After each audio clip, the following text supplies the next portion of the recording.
waliwo abantu betwetaaga mu bulamu naye ng'ate batumenya, if I may put it in that context.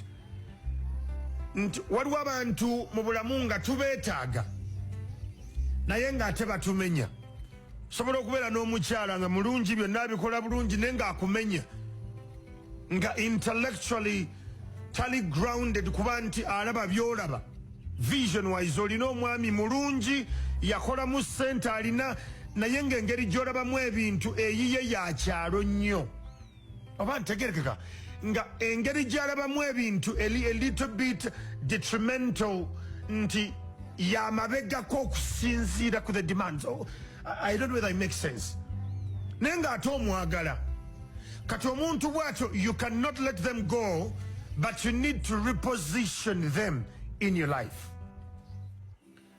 Nti omuntu weetaaga okubaako eddaala ly'omuggyako n'omussa ku ddaala eddala. Shamimu Nsinkulenge, the very good morning. Hassan Sassa yatuuse dda ne Tina Turner. Leero njagala oyige okukwata abantu obajje mu kifo ekimu mu bulamu bwo obasse mu kifo ekirala, nga kwegamba this is what I mean.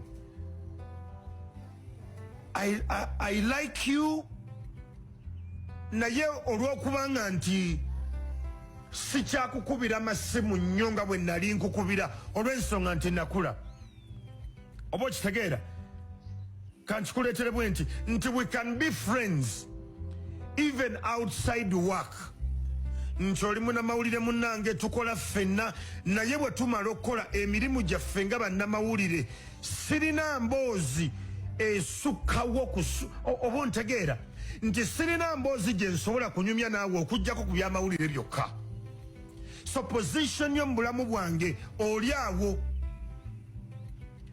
Olina omwami oba olina omukyala naye ng'olina ebintu ebimu by'otasobola kunyumya naye olw'ensonga nti tobitegeera.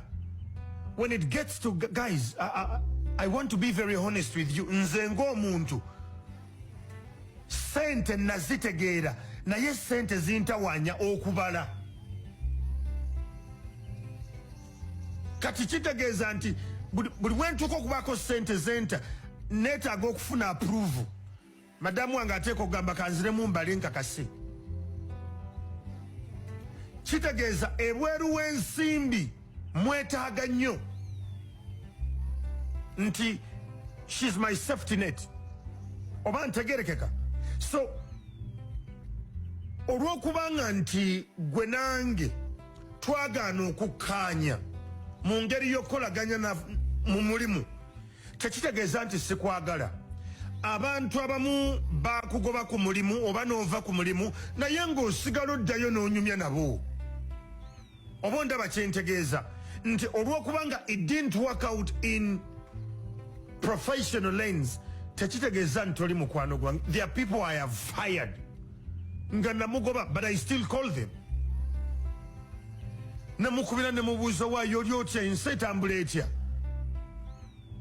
Kitegeeza omuntu oyo mu bulamu bwange saamusalako, but I repositioned them.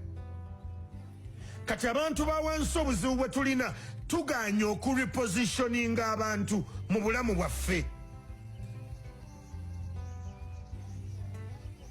Abantu abamu mu bulamu bwaffe tubaagala nnyo naye nga baagaana okwadaptinga ku the new you. Nti luli nayimbanga ne Bobi Wine, yali mukwano gwange nga muyimbi munnange, naye kati takyali muyimbi kyokka, akyusizza narrative y'ebyobufuzi mu ggwanga. Kati gwe bw'osigala ng'okyamulaba ng'omuyimbi n'otamurepositioning as per the new branding, kati ofuna obuzibu. Kubanga ojja kuba essimu agaana ogikwata onyiige ogambe rasita wange omuntu gwe nalya naye eddigobe.